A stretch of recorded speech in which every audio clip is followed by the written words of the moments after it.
You can enjoy this video. Yan K.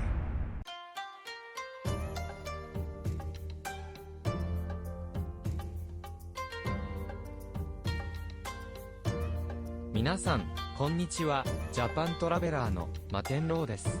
今回は、日本三名園の一つとされる、岡山県岡山市、北区後楽園にある、後楽園を巡る旅をお届けいたします。この動画は視聴者の皆さんが、実際に旅をしているような仮想体験する番組です。どうぞお楽しみください。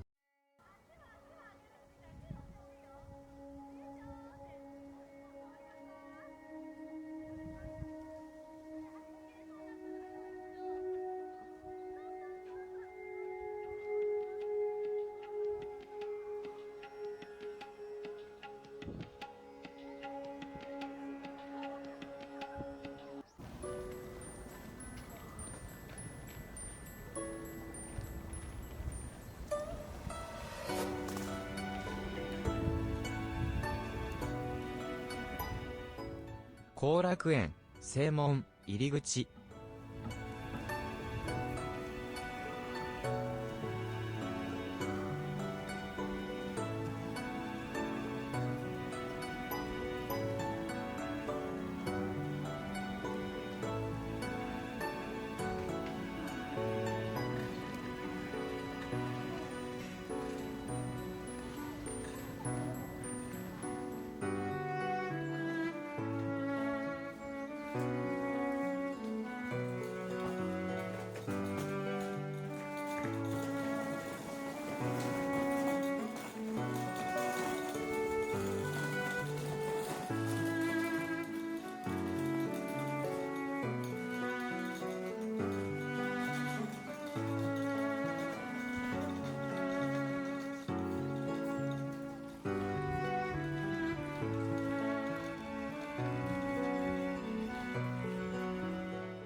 岡山後楽園は、岡山県岡山市、北区後楽園にある、日本庭園、大名庭園で、日本三名園の一つです。日本名園とは、優れた景勝を持つ三つの日本庭園、金沢市の兼六園、岡山市の後楽園、水戸市の偕楽園の総称である。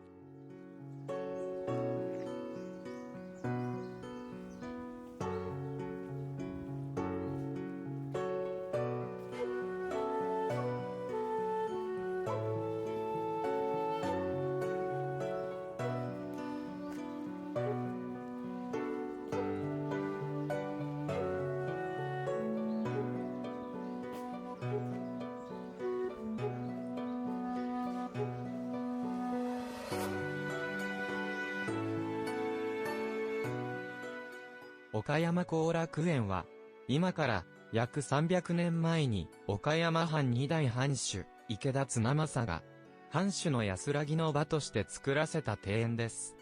綱政の時代には、藩主の今延用邸や園内に点在する建物の座敷から眺望を楽しむという要素の強い庭でした。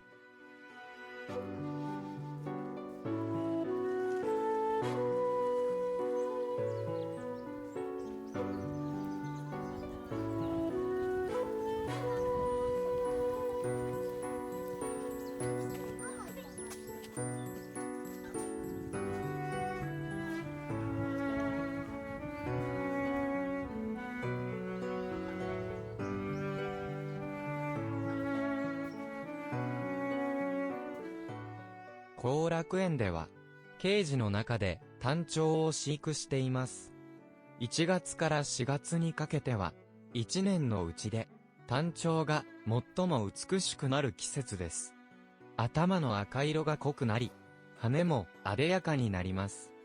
後楽園では、餌として朝、夕2回、アジオキアミなどの貝魚や土壌、トウモロコシや小麦などの穀物を与えています。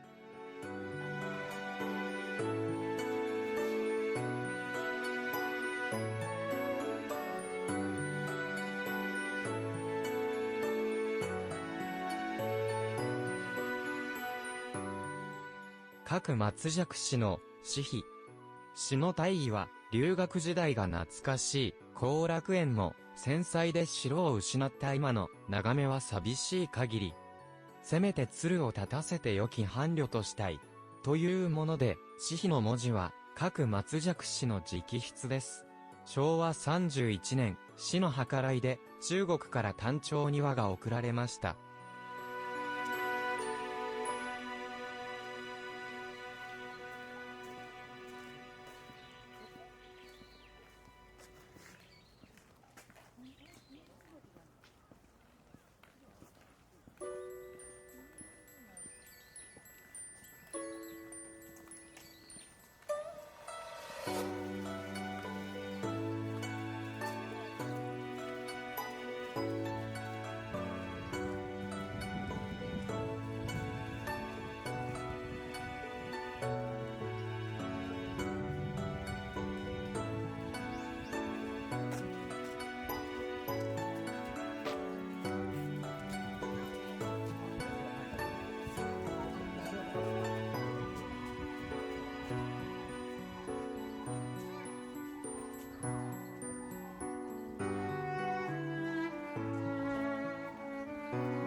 革命館。江戸時代から伝わっていた建物は戦災で焼失し、その後昭和24年、山口県岩国市の吉川邸を移築したもので、武家屋敷の佇まいをよく伝えるものです。江戸時代にあったのは、かやぶきの建物で、数室に分かれ、使う人の格や用途に応じて使われていました。時には来訪者をもてなす部屋としても使われていました。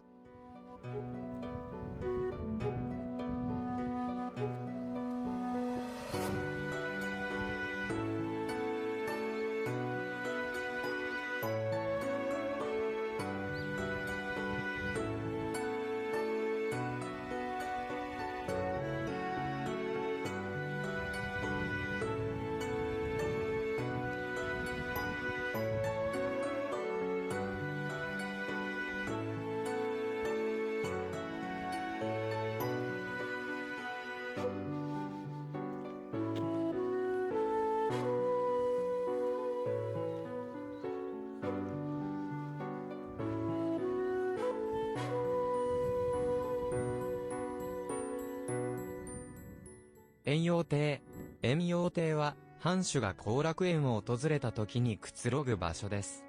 遠洋亭からは、園内の景勝が一望でき、遠洋亭の西に連なる建物は、水亭や能舞台です。現在の能舞台周辺の永昌の間、隅流しの間などの原型ができています。築堤当時の水亭は、現在の永昌の間の約3倍の規模があり、能舞台の背後には50畳もあるような楽屋があります。当時、能は武家の式楽で大名が身につける必須の教養の一つでしたが、とりわけ能が好きだった綱政らしい配置となっています。綱政は自分が稽古をするだけでなく、家臣の家族や領民たちを後楽園の能舞台に呼んで能を見せています。能を領民にまで公開したのは綱政だけでした。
環水最強圏。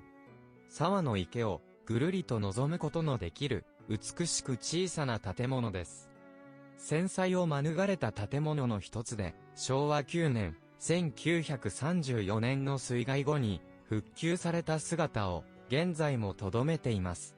環水は冴えた緑色、最強は細やかな響きという意味を表しています。背後の松の緑と沢の池の清らかな水の趣がその名前になっていると言われています。南側の障子を開けると正面に由心山や沢の池が一望できます。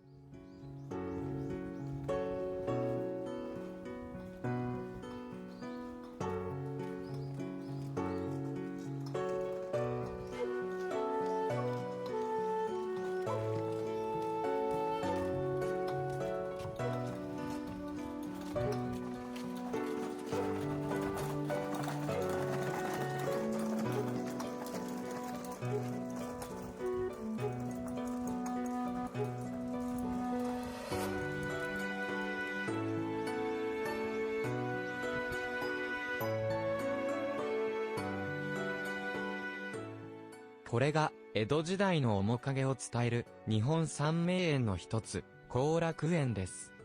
綱政の子、継政は能舞台周辺の建物を大きく改築し、園内中央に由心山を築き、その麓に水路を巡らせ、沢の池と連地県の池を結ぶひょうたん池を掘らせました。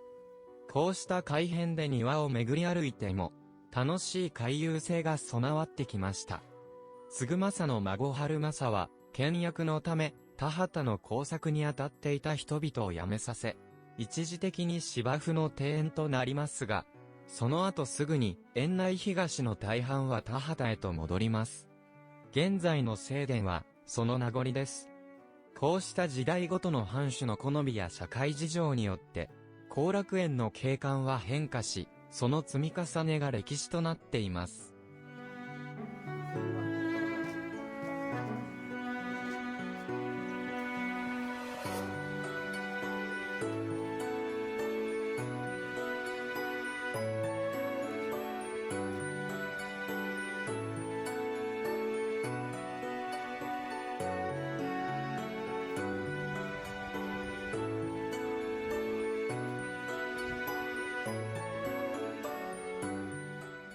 岡山後楽園は、今から約300年前に、時の藩主、池田綱政が、政務の合間を過ごす場所として、家臣の津田長忠に命じて作らせた庭園です。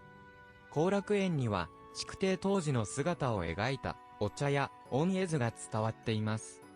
この絵図には改修した部分を張り紙で重ねた跡があり、後楽園の築堤を命じた、岡山藩二代藩主、池田綱政が、庭に遊びながら、好みで手を入れていった様子が伺えます。後楽園は一つの完成図に基づいて作られたのではなく、綱政の要望に応じて造作が変わっているところに特徴があります。その後の藩主たちも土台を大きく変えることなく、好みで手を加えています。慈元堂、元禄10年、1697年、円の鬼門の方角、北東にあたる茶畑の西端に池田綱政が還暦60歳の厄払いで建立したお堂です。一族の子孫と両国の繁栄を祈願しています。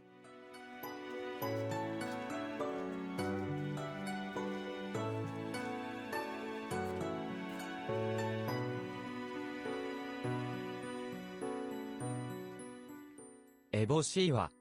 高さ4メートル、周囲9広の大岩。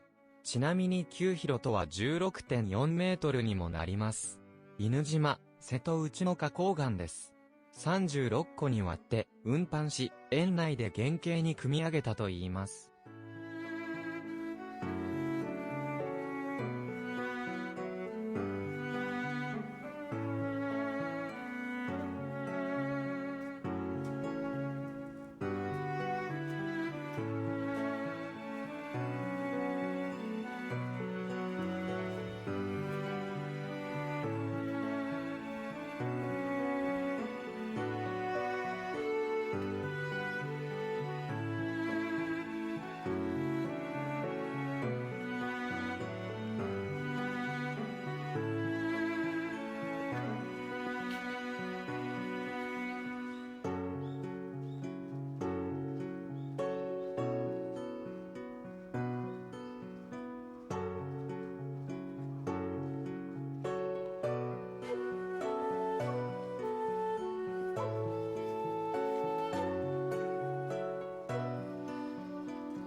茶畑。後楽園の築造当時から計画されたもので、ここで摘まれた葉が岡山藩主の御茶として利用されました。茶畑は、背後の土手の曲線に沿って緩やかな曲線を描いています。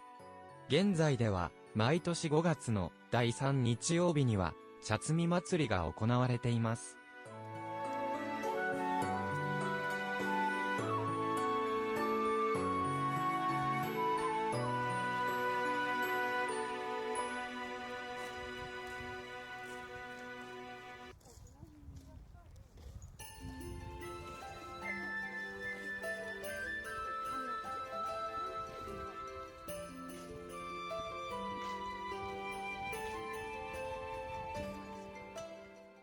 沢の池。後楽園の中央付近に位置し、池には、中之島、五ノ島、砂利島が浮かんでいます。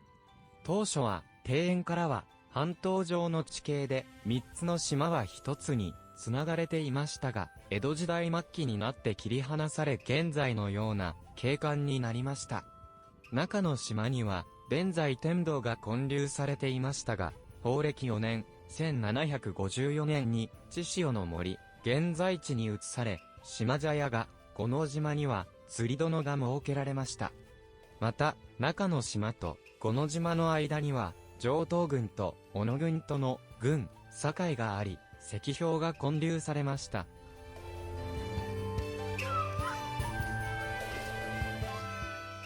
中之島。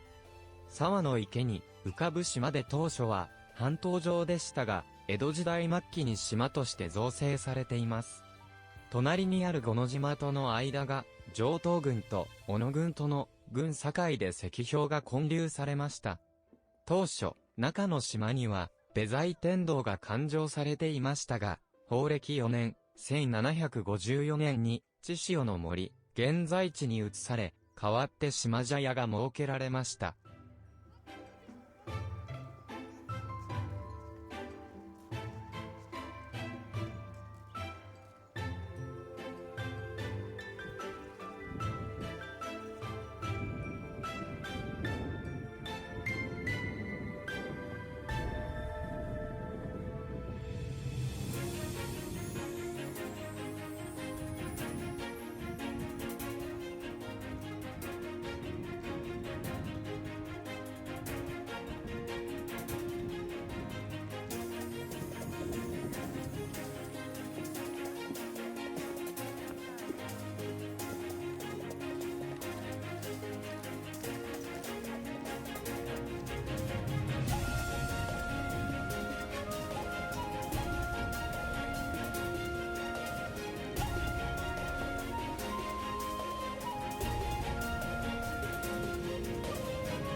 由新山。由新山は、岡山藩三代藩主、池田継正により造営されたもので、享保8年、1723年頃に着工され、享保20年、1735年頃に完成しました。後楽園のほぼ中央に位置し、頂上からは庭園全体が見渡せると同時にどこからも由新山が挑めるように計画されています。築堤された当時の後楽園は平面的でしたが、由新山の築造により立体的な庭園となり、背後に位置する岡山城の天守閣が借景として利用されています。由新山には四方からの登り口が設けられ、特に北側の次元堂、南側の御茶屋連地圏、西側の御茶屋、延陽亭、東側の流天からの眺望が考慮されたと言われています。ご視聴ありがとうございました。いかがでしたか？これからも人気の観光地やあまり知られていない場所など、実際に旅をしたような動画を配信してまいります。よろしければ高評価、チャンネル登録をよろしくお願いいたします。それではまた次回会いましょう。